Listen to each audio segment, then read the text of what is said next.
At first, it was the interaction with police that the two surviving victims avoided, and the three girls who have the interactions are the ones who wind up murdered. The second thing that blew my mind was the grub trunk video. We have the sealed Office of Civil Rights Investigation files on the victims, which were sealed in the court. Does that have something to do with the police visiting their residence? Does it have something to do with a possible investigation surrounding the victims? Or the house? Is that why the house was so-called targeted? Was it a controlled buy situation which made two of the parents reserve their right to sue the police department?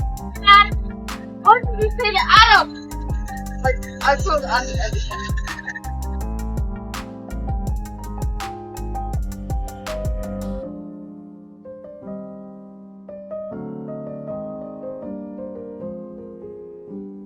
Because I'm committing crimes with both direction and magnitude.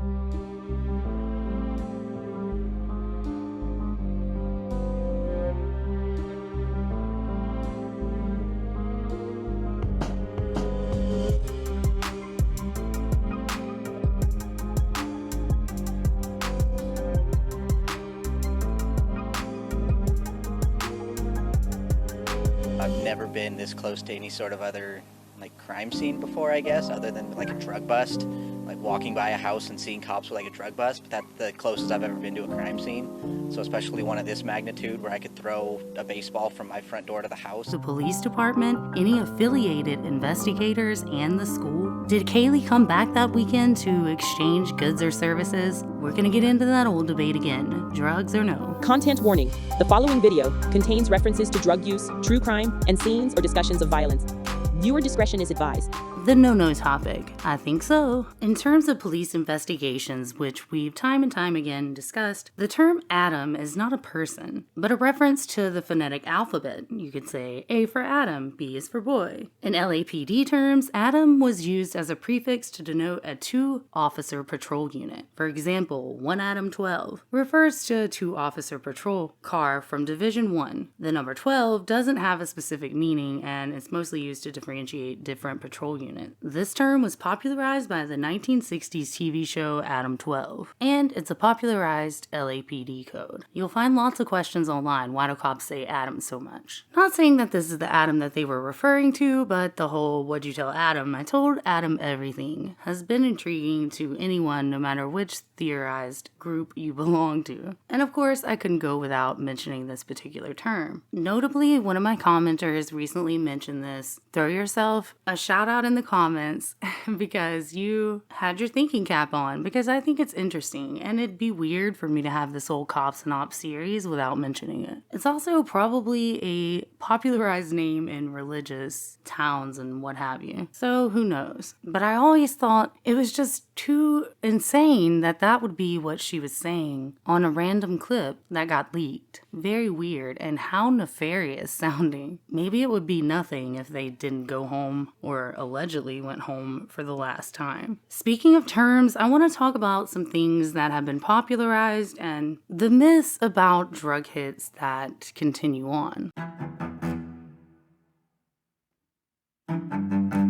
It's a complex world, and it's often misunderstood. That is drug-related violence. There are many misconceptions that cloud society's understanding. For starters, many believe that drug-related hits are carried out by unfamiliar, distant figures. We're going to talk about that at length, including the fact that everyone miscategorizes any drug hit as a quote-unquote cartel hit. Not true and far from the complex reality of these crimes. Namely, that it's usually a local group, stemming from a local group of nobodies who know each other but deal drugs to the bigger groups that actually traffic and are higher up in the organization. Further, there's a common perception that drug-related hits are strictly professional, detached from personal emotions. This is far from accurate. In fact, these brutal acts often intertwine with crimes of passion, betrayal, personal vendettas, and other emotional conflicts. The lines are often blurred between professional and personal, and they can even be triple people grouped in with not just hits, but crimes of passion, as well as love triangles. All can be interwoven and intertwined in drug-related violence. Another one that I see, which is misleading, is that a lot of people seem to think that these hits are carried out only by hitmen with a gun. Maybe that's because of portrayals in the movies, I'm not sure, but contrary to popular culture, in reality, these hits can be much more brutal. Sharp force violence, otherwise known as one of the grim scenarios that can totally be a part of drug-related violence. We see the same thing going on, I think, personally, with the survivors, who we're all called victim blamers for questioning at all. I think if it were any other community and they were any other class, as far as not being college students, we would see a much different environment surrounding not only the people talking about the crimes and the theories, which are considered wild or grounded in reality. The same could be said for calling something a drug den or a trap house, and people often have a misconception that dictates that its appearance must be run down as hell for that to be a popular term surrounding it, which is completely wrong. Even in my episode where I shared with everyone, like, hey, my dad died in a house that the police didn't give a shit about what happened to him in there because of the type of house that it was. And I had people say, like, no, NEEKS, you know if your dad died in the trap house, that a trap house is like a rundown shack. And they didn't say rundown shack, but however they would say, right? So even as I was trying to explain to people, I was still getting comments that the trap house would be some dilapidated, rundown piece of, and that's just not true. It's simply not true. A drug den, a trap house, a party house, they are all essentially places where people gather and drugs are sold and consumed. While some may fit the rundown stereotype, others could be located in seemingly average or even upscale neighborhoods. In reality, the purpose of a trap house dictates the appearance, even more so than location. Those running the operation might find it beneficial to maintain a certain level of normalcy, blending into the community. This avoids arousing suspicion. Often, even though they can be considered quote-unquote party houses, the number of people is usually held at a certain capacity, so the parties will be somewhat tame in the grand scheme of things, or at least that's the case in a lot of well-kept, nice neighborhood, could still harbor a darker purpose type of trap houses. And even the darker purpose part depends on the eye of the beholder, right?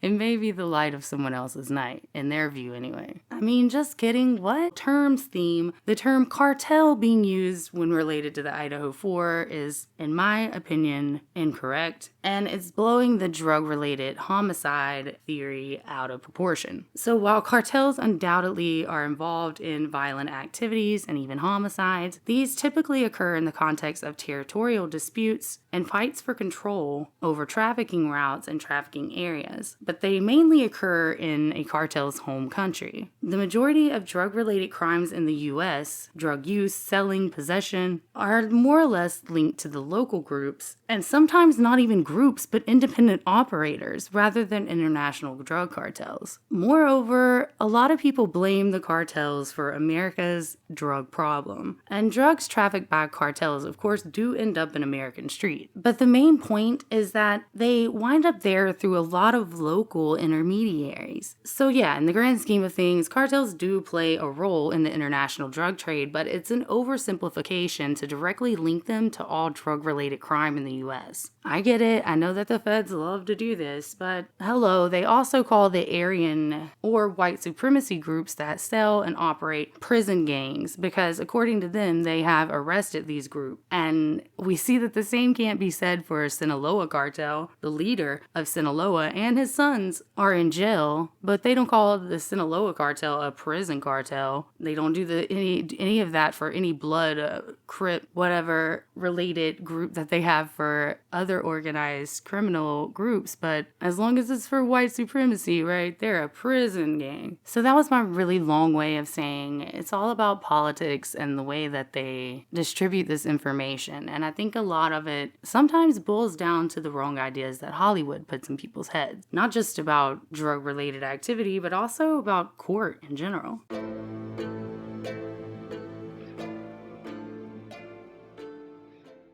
biggest dispute that I see is over 1, the knives versus guns, and 2, over the survivors actually supposedly making it out of the home without everyone in the house dying. I think that a lot of people tend to underestimate the strategic value of knives, for one thing, and the various circumstances that actually make knives among criminal activity not only an easily accessible weapon, but a strategic and valuable asset as far as discretion and hiding that you're doing criminal shit or that criminal shit is going on. Pop, pop, pop, guns aren't that silent. And who knows if that many hours would have been able to go by before someone would have dialed 911 had the assailant been wielding a gun. And come on, guys, even Hollywood had this one. Dexter, the number one rule that his cop father gave him was don't use a gun. The ballistics, the traceability, etc., etc., etc.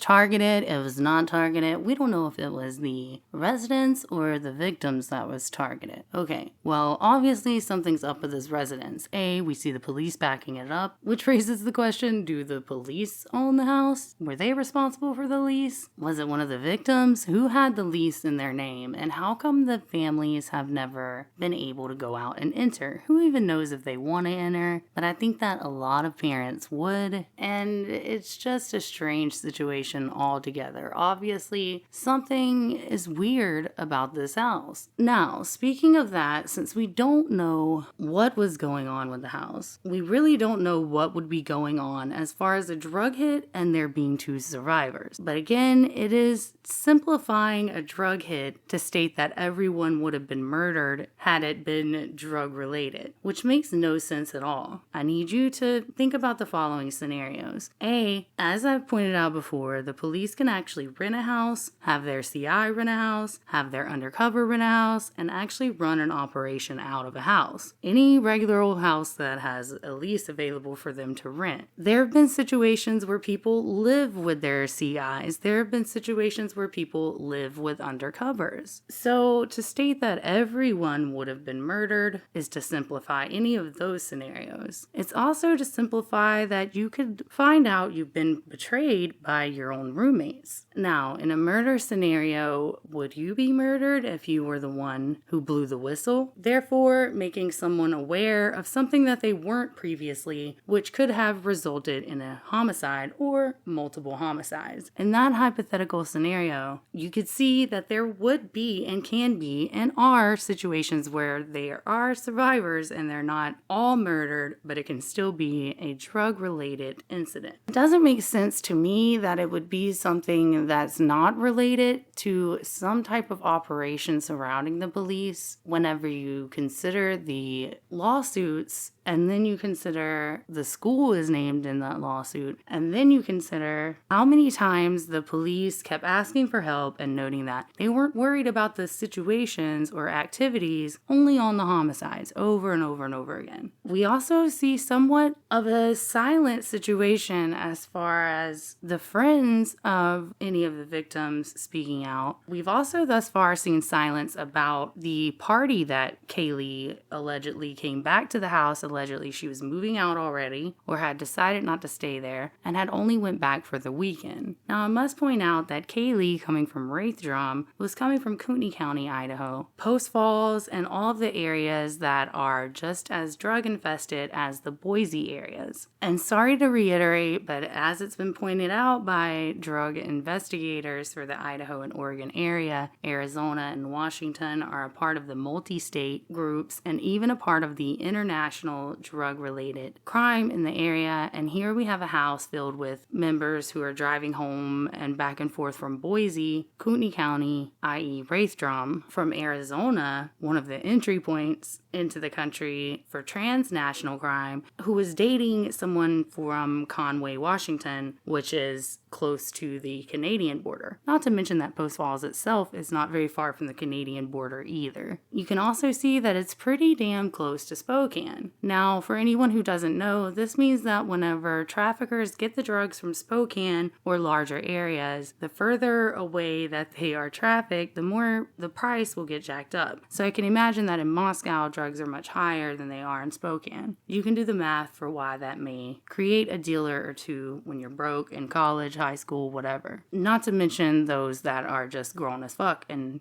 So again, it'd just be a big mistake to not consider that drug-related incidents and homicides go from crimes of passion to professional hits to a random knife fight in an alley over a small drug debt.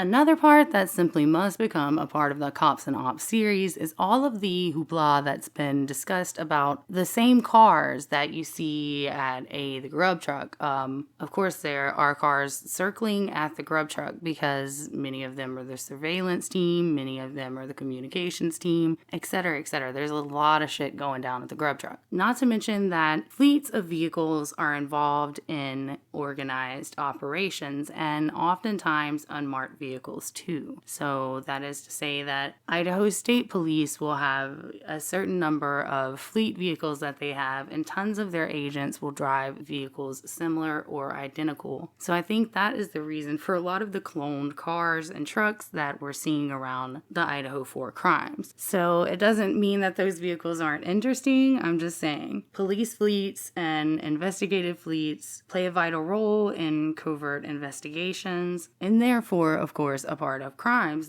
I had left for work like around 11:45 and I never saw or heard anything. The night before I was up till like 2 and never heard anything at all, anything out of the ordinary. Like it's just been crazy with just how quiet it's been. Yeah. Because we're used to having like some sort of music, hearing music when we they come always home had from little work. gatherings, so they always had music going. So for us, we never assumed anything different. Yeah. Because they're so This used to. house did. Yeah, Yes. they Would you always. say it's a party house? Not necessarily. They had like small gatherings, maybe like 10 people or so, and it never really got crazy other than like the usual college student stuff. But they were actually pretty respectful, considering. The house, occasionally there were parties that were kind of loud. Most of the time it was pretty self-contained. But yeah, as I would take my dog in and out to go to the bathroom, I would just be walking by, I would look up and I would see people in the windows almost every night, probably 4 or 5 nights a week. So there were a lot of people that went into and out of that house pretty frequently. And so yeah, it was kind of a party house, but again, this whole neighborhood is sort of like a party neighborhood because it's just off campus, so you sort of don't have to follow the university rules.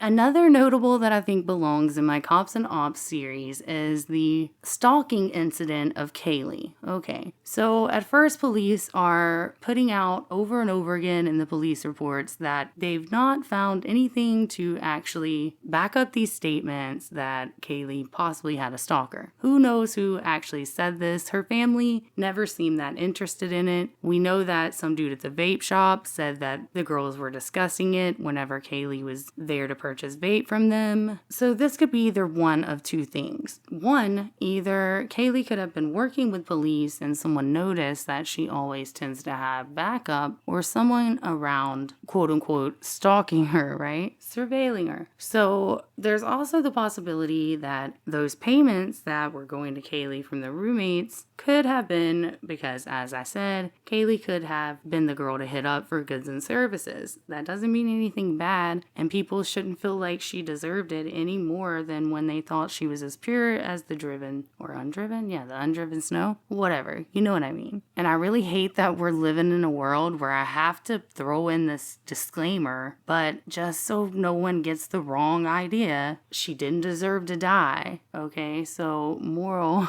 of that point was that the stalker incident morphs into a statement on the King Road homicide page from the MPD website. And they actually claim on that statement, under the Kaylee Stalker section, it's not funny, but it's just crazy that there was a section for that. So under that "Did Kaylee have a stalker" section, it reads, quote, "Using tips and leads, investigators have identified an incident involving Kaylee at a local business, which may have been the stalker reference she made to friends and family. In mid-October, 2 males were seen inside a local business. They parted ways, and one male appeared to follow Kaylee inside the business as she exited to walk toward her car. The male turned away, and it did not appear that he made any contact with her. Detectives contacted both males and learned that the two were attempting to meet women at the business, and this was corroborated through additional investigation. Based on the available information, detectives believe that this is an isolated incident and not an ongoing pattern of stalking. No evidence suggests that the two males were involved in the murders.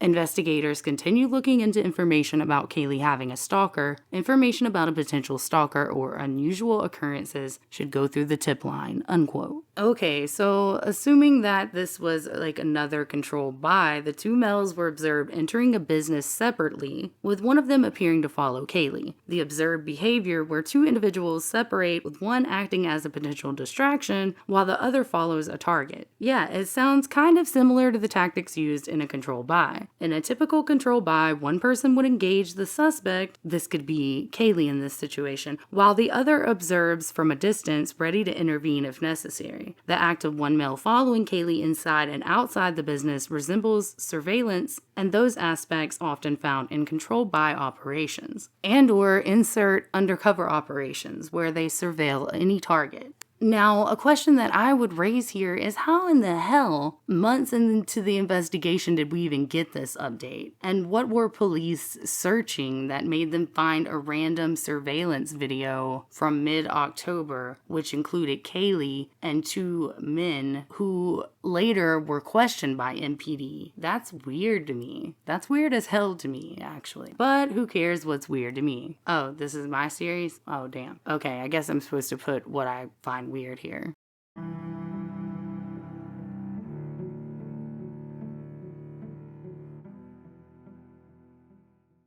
To reiterate what I've typed in comments to people, I don't believe that gang stalking is real. That's not to say that I don't believe people have seen these actions, but I believe the term gang stalking is often construed with conspiracy theory because it's the wrong term. I believe that often innocent Americans, I know for a fact actually that innocent Americans are followed by task force and undercover agencies all the time, and I get that people don't feel like they're involved in enough or involved in anything at all to be experiencing these types of operations going on around them, but I think that that does happen, and that unfortunately has been noted by the government and legal analysts alike, that all agree that yes, this happens to innocent individuals. And so what happens is people are like, who the hell is this? What's going on in my life? And then we get, paragraphs and paragraphs from people who sound crazy online talking about gang stalking, but for which I think are actually being followed by task force or undercover operations, maybe without understanding why sometimes. So it might sound like a crazy person to you who is spitting out, no, I see them, it's the same person, or I see the same car, or whatever, but these are real experiences that people are going through, and I just think that socially, online, and in forums, the terms get misconstrued and of course misaligned with being only the babblings of a crazy person when they could just be being crazy observant about weird and odd groups that they feel like are stalking them. So I think it warrants the question, did Kaylee feel like she was being stalked? Was it because a task force was investigating her, or was it because she was a part of a task force? Who knows? But it definitely at least warrants the question. As we're winding down this episode, I believe that it's worth questioning why the gag order was in place on the family, why the particular changes in that gag order was made, why it was amended to include the attorneys of parents and parents themselves, parents of the victims. The amended order expanded on the original order and placed the restriction to all attorneys representing witnesses, victims, or victims' families, not just prosecution or defense and or investigators. Additionally, the amended order expanded on the types of prohibited statements. It prohibited any statement on the character or criminal record of any party, victim, or witness, as well as statements revealing the identity of a witness. It also prohibited any statements regarding the expected testimony of any party, victim, or witness, which I find to be very strange amendments for a gag order. On top of that, I find the gag order order being a perfectly reasonable excuse to everyone for the reason and the crazy statements or investigators and other people declining to make statements due to the gag order is quite ridiculous that the public sees that as feasible, since many of these questions would not be breaking the gag order. They were telling reporters they couldn't answer if the community was safe due to the gag order. Like, GTFO, out of town. That's insane. As for the latest insanity with the case, it is the school yet again deciding to tear down the house. Now, I get it. If this was anybody else's house, I would not be looking at you sideways for continuing on in your real estate endeavors with the house. But the moral of the story is that the university doesn't need it for any real estate purpose. They don't need it as a part of being an asset for the school. And it seems pretty privileged to me to call it a grim reminder of the heinous deaths before the trial has started. It just sounds privileged, and the way that it's worded, for those who may have a connection to the house, yeah, they may have a connection to the house, and the sun also may rise tomorrow. I mean, WTF? I don't know. It's just weird. Weird. The house has been weird from jump, including the fact that the so-called defendant was the one moving the court to preserve it, as they went to cleaning it while he's still on an airplane on his way to Idaho in the first place. An insult to injury, the state's movement for the trial to happen at a time that's convenient for them, which according to them includes while the schools are out of classes and out of that semester, and to wait until the high school, which apparently is close to the court, as well as the university, to be inactive during the trial. I mean, last I checked, trials were supposed to come as speedy as they could to a possible defendant, and those were the things that were supposed to be taken into account, not when the school is in or out, or how the public being interested in the case and parking for the media would be taken into account. Is kind of mind-blowing to me.